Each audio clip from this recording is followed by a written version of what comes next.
Добрый день, уважаемый председатель, уважаемые коллеги. Позвольте представить наш взгляд на рациональные подходы ведения пациентов, у которых имеется кашель. Причем сейчас мы хотим обсудить вопросы, связанные с тем, какой должен быть выбор противокашлевых препаратов, если у ребенка кашель непродуктивный. Мы понимаем, что в целом для того, чтобы справиться с этой ситуацией, нельзя рассматривать то, что называется, только в изолированном виде какой-то из симптомов. На самом деле симптоматическая терапия – это только терапия сопровождения. Для того, чтобы устранить причину, ее нужно найти. А следовательно, вначале необходима верификация самого этиологического фактора заболевания, устранение его, а это возможно только при своевременном диагностировании этого заболевания и назначении этиопатогенетической терапии. Причем, как и в случае симптоматической терапии, она должна быть рациональной. На первом месте в педиатрии безопасность, которая сопровождается, безусловно, доказательной базой эффективности этой терапии.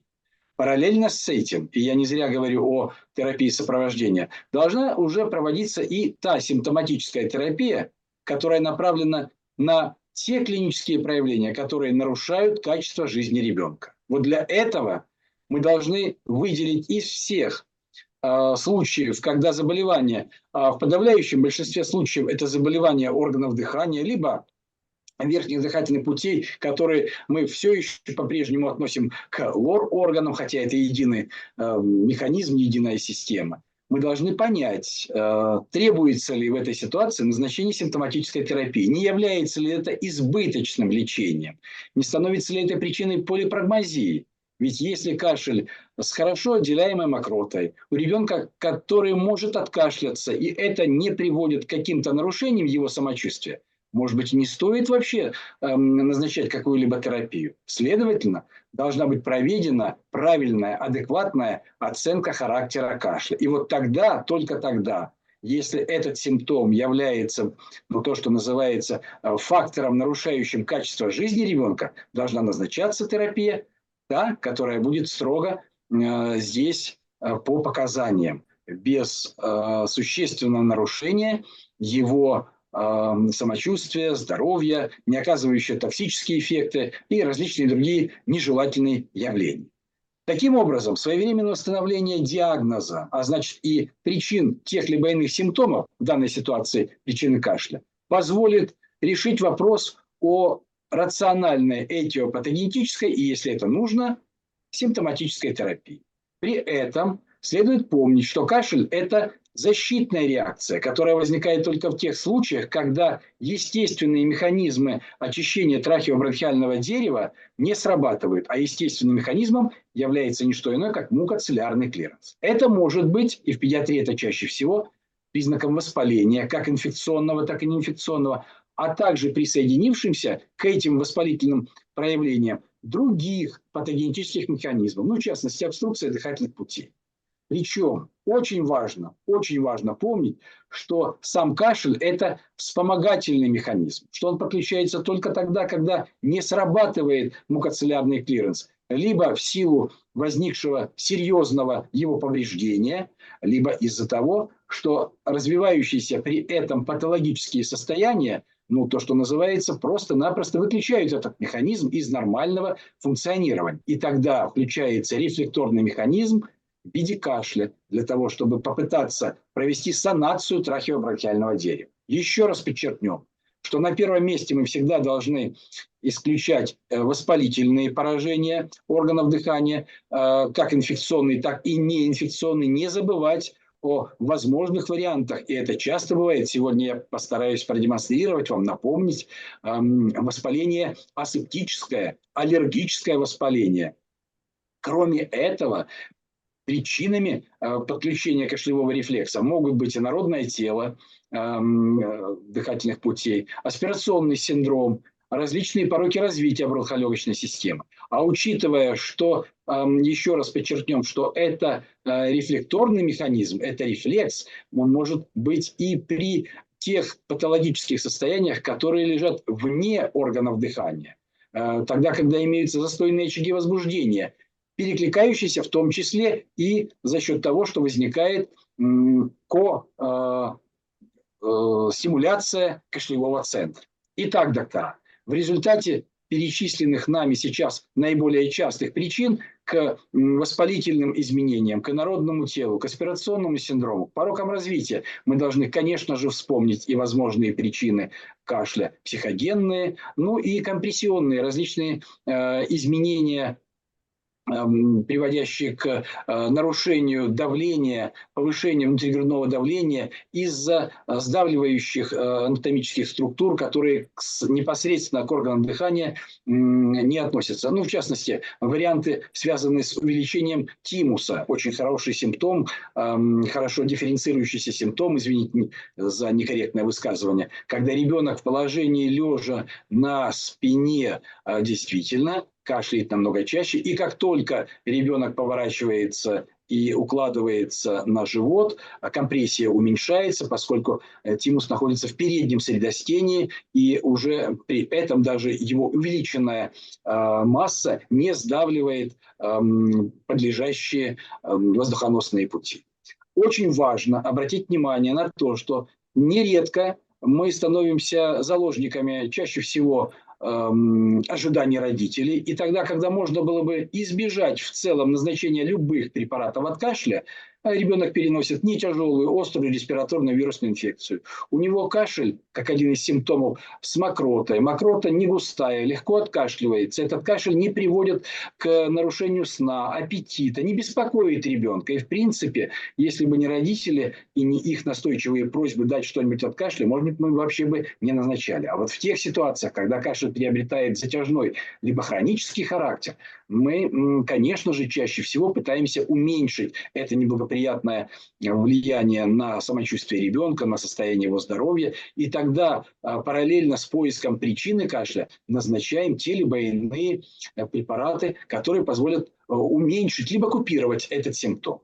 При этом очень важно обращать внимание, с чем был этот симптом связан, что провоцировало его развитие, как давно эта провокационная составляющая имеет место, насколько она выражена, связана ли она с другими симптомами, отмечаемыми одновременно с кашлевым рефлексом. В целом самочувствие ребенка страдало до появления кашля или нет. Очень важно оценить сопутствующую патологию. Хотя, конечно же, правильный сбор анамнеза все это учитывает. Точно так же, как и эпидемиологический анамнез. И об этом сегодня будем отдельно говорить, учитывая, что целый ряд инфекционных заболеваний может натолкнуть своевременно на правильный поиск причин.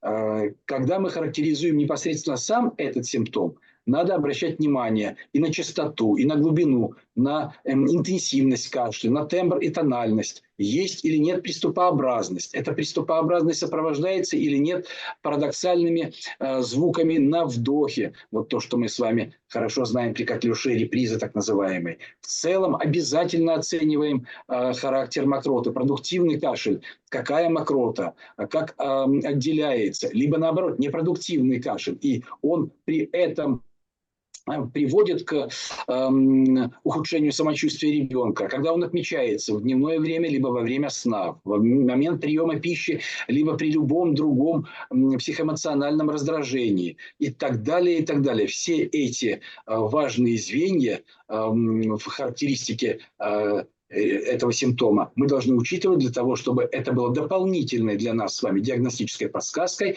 по пути верификации причины, вызвавшей это заболевание. Очень важно, что если у детей раннего возраста, дошкольников и в целом на первом месте все-таки стоят инфекционно-воспалительные заболевания органов дыхания, то частота аллергических причин затяжного кашля увеличивается почти до 60% по тем исследованиям, которые проводил профессор Мизерницкий со своими сотрудниками. До 60 почти процентов – это аллергические заболевания.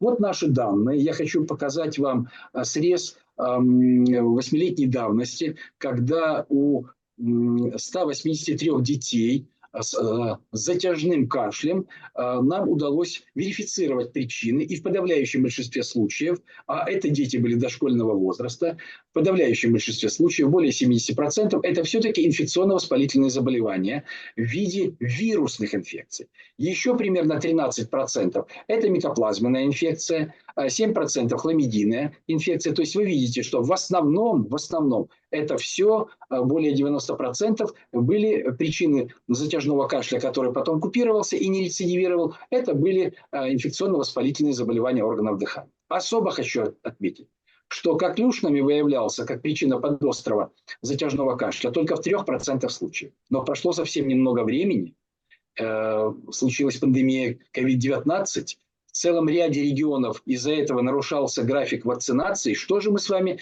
теперь видим? Обратите внимание, только что опубликовано в сентябрьском номере журнала «Вакцинология», европейский срез исследователей провел эпидемиологический анализ. Заболеваемость коклюшом у детей первых 3 месяцев жизни в разных регионах и в разных странах, сравнивая уровень заболеваемости за первые 6 месяцев 2024 года, розовые столбцы, по сравнению с годовой заболеваемостью 2023 года.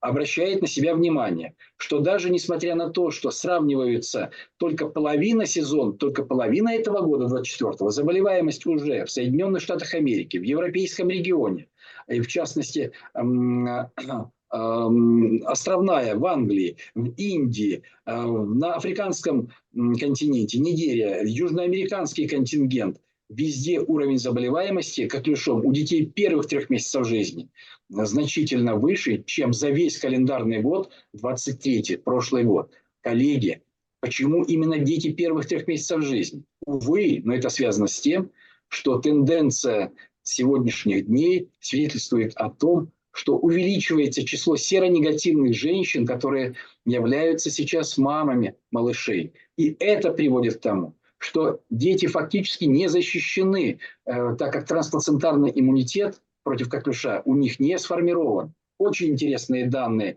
профессоров Принципи, Бианчини, Эспозито, которые показали, что чем ниже, обратите внимание, чем ниже уровень привитости у женщин, тем выше уровень заболеваемости у детей первых 3 месяцев жизни. Максимальный 50 случаев на 100 тысяч младенцев в Чехии, в то время как уровень привитости беременных женщин составлял менее 10%. И дальше вы видите, чем выше уровень привитости, а у испанских беременных уровень привитости был на уровне 91%, тем ниже уровень заболеваемости. 12% всего, прошу прощения, 12 случаев всего на 100 тысяч младенцев в Испании по сравнению с другими странами.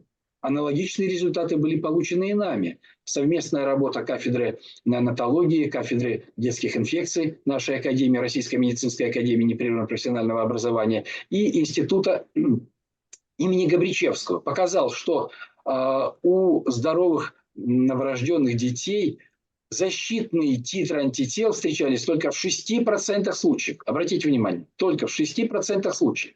Почему? Да потому что 23% беременных женщин имели только защитный титр антител. А учитывая, что обследовались дети от матерей с различным характером течения беременности, то даже если женщина имела, а это только 23%, имела защитный титр антител, то не всегда она могла из-за нарушений фетоплацентарного кровообращения передавать эти антитела. И 77 новорожденных детей вообще были серонегативны, не получали материнские антикоклюшные антитела. Все это определяет необходимость, очень важно это подчеркнуть, необходимость новых подходов в отношении защиты, специфической защиты детей до момента вакцинации, хотя бы до 2-й дозы прививки. Почему? Да потому что только после 2-й дозы вакцинации, после 2-й прививки против коклюша 50% детей выработают защитные поствакцинальные антитела. После 3-й дозы более 90%.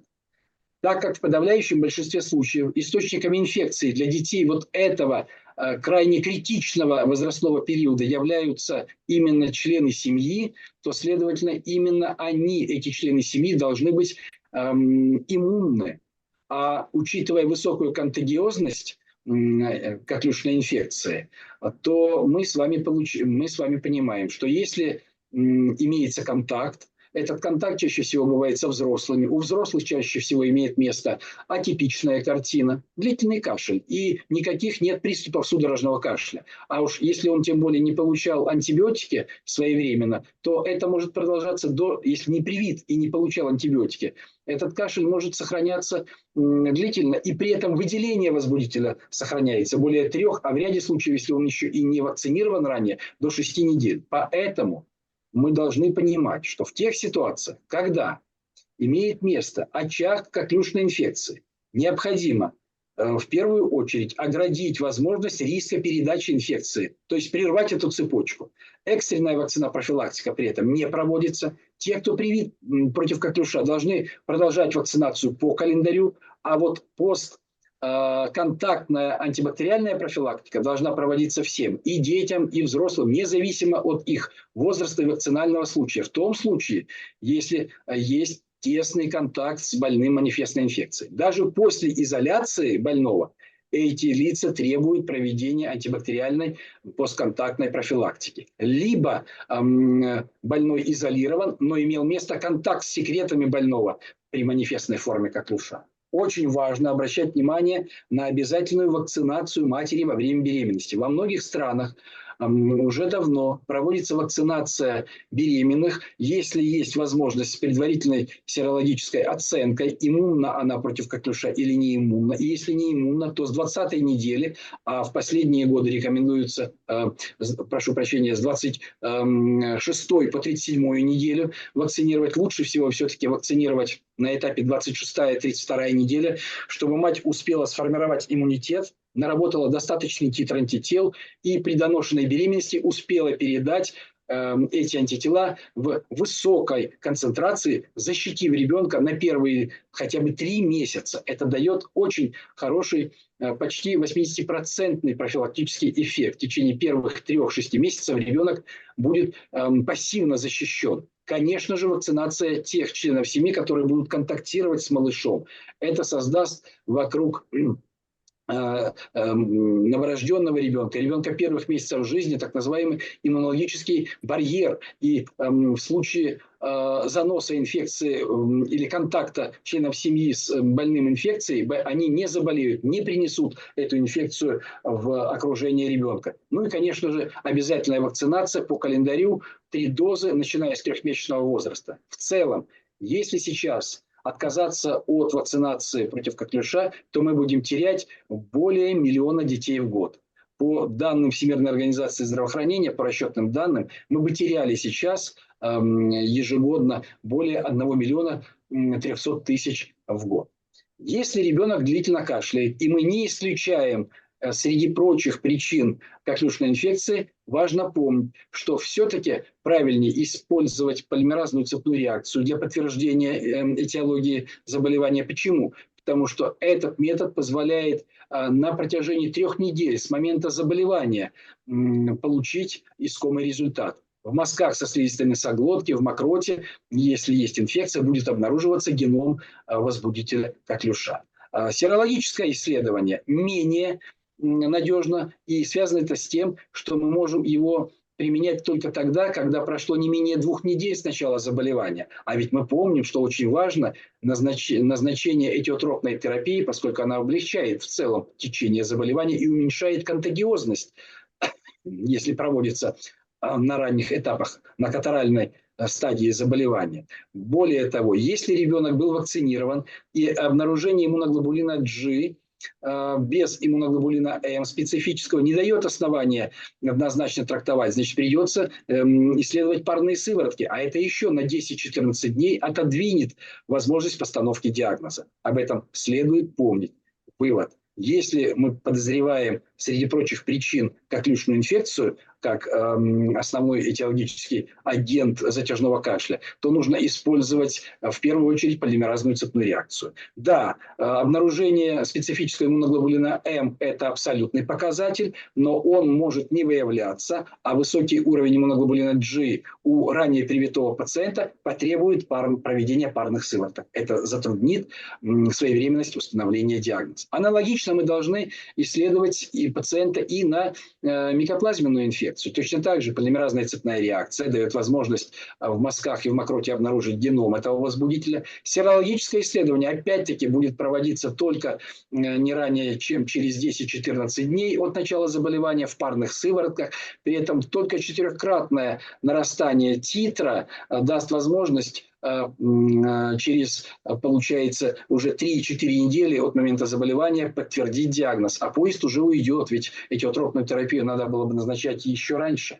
Еще менее надежное серологическое исследование, если оно проводится для верификации хламидия хламидофилия пневмония. Но здесь надо отметить, что и ПЦР может давать ложноположительные результаты, поскольку нередко выявляется геном хламидофилия пневмония у пациентов даже при носительстве без манифестной формы заболевания. Таким образом, уточнение этиологии очень важный момент. И мы помним, что на первом месте это инфекционно-воспалительные заболевания, аллергические заболевания и целый ряд других состояний, которые мы сегодня с вами обсуждали. А вот дальше, если действительно кашель приводит к нарушению самочувствия ребенка, нарушает качество его жизни, то выбор препаратов от кашля должен быть обусловлен характеристиками самого кашля. И если кашель непродуктивный, но ненавязчивый, редкий, не приводит к ухудшению самочувствия ребенка, то он может быть в целом и купирован спонтанно, без применения каких-либо средств. Если это все-таки требует назначения терапии, то здесь могут быть назначены препараты, которые нормализуют состав мокроты, дают возможность увеличения секрета, различные препараты химического происхождения, растительного происхождения, не угнетающий кашлевой рефлекс, обладающие, с одной стороны, эффектами экспирант, с другой стороны, небольшим муколитическим эффектом, так называемый отхаркивающий препарат.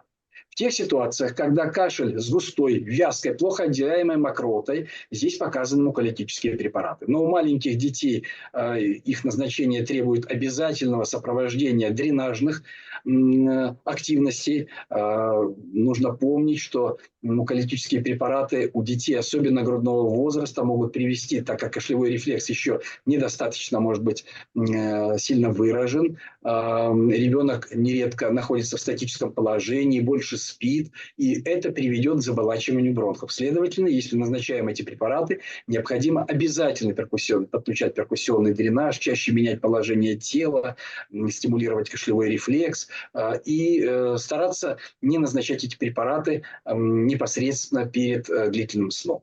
И только в тех случаях, когда кашель непродуктивный, но болезненный, мучительный, навязчивый, частый, приступообразный, нарушающий сон, аппетит и серьезно изменяющий в негативном отношении качество жизни, показаны препараты, которые мы называем противокашлевыми. Среди противокашлевых препаратов есть те, которые действуют непосредственно на кашлевой центр, это так называемые препараты центрального действия, и препараты периферические, которые уменьшают чувствительность рецепторов на слизистых трахеобронхиального дерева. Среди центральных препаратов мы отдаем предпочтение ненаркотическим. В подавляющем большинстве случаев это препараты на основе бутамирата, цитрата. Хорошо зарекомендовался в педиатрии синекот, который относится к той группе центральных антитуссивных препаратов, который не является наркотическим, хотя он и не уступает по эффективности кадеин содержащим препаратам. Но в отличие от этих препаратов он не вызывает угнетающего влияния на дыхательный центр, не вызывает привыкания. И самое главное, помимо антитуссивного действия, он дает возможность усилить свой эффект тем, что вызывает небольшую бронходилатацию и уменьшает воспалительные интенсивность воспалительного процесса. Все это позволяет уже через 30 минут после применения отметить его терапевтический эффект с очень хорошей переносимостью. Это сопровождается. И в целом более чем 80% клиническая эффективность оценивается как отличная. При сравнении с различными инфекционно-воспалительными заболеваниями было установлено, что даже при коклюше более 76% пациентов имели положительный терапевтический эффект, и он был сопоставим с тем же эффектом при непродуктивном кашле, который развивался на фоне острых респираторных инфекций. Обратите внимание, что различия в терапевтическом эффекте по сравнению с кадеин-содержащими препаратами были незначительные. И в этой ситуации бутамерат, синекот, может использоваться, поскольку он более безопасен. Ну и в целом, если динамически оценивать его клиническую эффективность, то по сравнению с кадеин-содержащими препаратами к 4-му дню от начала терапии он дает значительно более выраженный позитивный эффект. Таким образом, при выборе лекарственных средств у ребенка, который имеет кашель, требующий назначения медикаментов, следует пользоваться представленным алгоритмом, понимая, что среди причин кашля могут быть не только инфекционно-воспалительные заболевания органов дыхания, но и целый ряд других, более редких заболеваний. В первую очередь необходимо проводить дифференциальный диагноз при затяжном кашле с неинфекционными воспалительными процессами, но и такие состояния, как инородное тело, трахеобронхиальное дерево, аспирационный синдром, пороки развития, психогенные факторы, различные компрессионные синдромы тоже не должны нами забываться и должны включаться в дифференциальный диагноз тогда, когда мы пытаемся найти причину развития затяжного и хронического кашля. Уважаемые коллеги, я благодарю вас за внимание. Возникшие у вас вопросы, пожалуйста, задавайте в чате, я постараюсь на них ответить. Спасибо и всего вам доброго.